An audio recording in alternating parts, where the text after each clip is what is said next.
Kabiyahe, ito yung nakita kong mga latagan ng mga panindang sapatos dito sa may kahabaan ng Highway 2000 Taytay Rizal, na kung saan makakabili tayo dito ng mga halagang 100, 200 hanggang 500 pesos.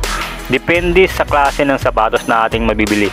Ito ay mga second hand na sapatos na binibenta pa rito sa may kahabaan ng Highway 2000. Low budget o mas murang sapatos ang ating hanap, dito ay makakabili ka na ng halagang 100 pesos na sapatos. At didiskartehan na lang natin yung klase ng sapatos na ating mabibili, dahil dito ay mamimili ka ng mga sapatos na pwede pa nating mabili.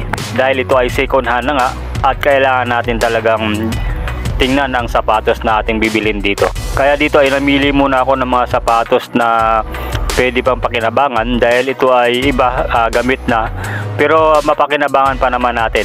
Yung halagang 100 pesos, yun na yung sapatos na ayan, sa banda roon ay 100 pesos. At dito na sa banda rito, 200 pesos hanggang 500 pesos yung bintahan nila ng mga sapatos.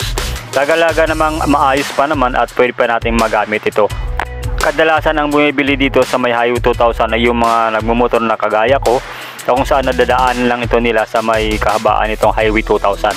At makikita mo agad dito dahil maraming humihinto dito ng mga nakamotor para bumili ng mga sapatos na kanilang pinatinda o nilalatag mismo dito sa may kahabaan ng Highway 2000 Taytay Rizal.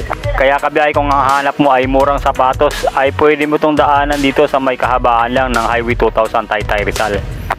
Madali lang natin itong makita dahil tapat lang mismo sila ng McDonald's restaurant at katabi rin ng mga gasolinahan na malapit dito sa Taytay Rizal sa may Highway 2000. Makikita natin sila dito halos araw-araw magmula alas 2 ng hapon hanggang alas 5. Makikita natin dito yung latagan ng mga sapatos na ito. Kasabay rin nila rito yung mga nagtitinda ng mga ukay-ukay na pantalon, na kung saan mura lang din yung mga panindang pantalon dito kabiyahe.